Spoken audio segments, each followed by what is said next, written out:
અમદાવાદના અલગ અલગ વિસ્તારમાં બ્રિજ નીચેથી બાઇક ચોરી કરતી ગેંગને સોલા પોલીસે ઝડપી પાડી. નમસ્કાર મિત્રો, હું વિપુલ પટેલ, શિક્ષાપત્રી સંદેશ ન્યૂઝ સત્યની સાથે.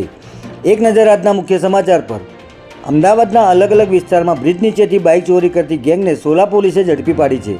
સોલા બ્રિજ નીચેથી એક બાઇક ચોરી થતાં પોલીસે ગુનો નોંધી તપાસ હાથ ધરી હતી. ત્યારે સોલા પોલીસ સ્ટેશનના પીએસઆઈ એસ.જે. દેસાઈ અને એન.એ. સિંઘ અને તેઓની ટીમે સીસીટીવી ફૂટેજના આધારે ગોપાલ તીરગર નામના આરોપીની ધરપકડ કરી હતી, જેની પાસેથી ચોરીની એક બાઇક મળી આવી હતી.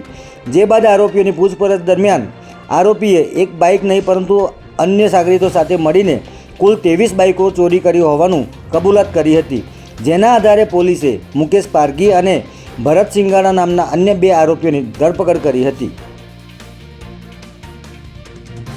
પોલીસ તપાસ દરમિયાન આરોપીઓએ સોલામાંથી 9 બાઇક, રામોલમાંથી 5, કૃષ્ણનગરમાંથી 1, ઓઢવમાંથી 1, નિકોલમાંથી 1, રિવરફ્રન્ટમાંથી 1 અને કતલાલમાંથી 1 બાઇક ચોરી કર્યું હતું. ત્યારે આરોપીઓને સાથે લઈને ભારત સર્કલ પાસેથી ચોરી કરીને સંતાડેલા 22 બાઇક પોલીસે કબજે કર્યા હતા. આરોપીઓ ચોરી કરવા માટે નકલી ચાવીનો એક જોડો સાથે રાખતા હતા. જે બાદ હીરો કંપનીના સામાન્ય સ્પ્લેન્ડર બાઇકને ટાર્ગેટ કરીને તેમાં ચાવી નાખીને લોક ખોલી ચોરી કરતા હતા. આરોપીઓ આ બાઇક ભેગા કરીને વેચવાના હતા, પરંતુ તે પહેલાં જ પોલીસે તમામની ધરપકડ કરી બાઇક ચોરીનો મોટો રેકેટ પર્દાફાશ કર્યો છે. જય હિન્દ, જય ભારત.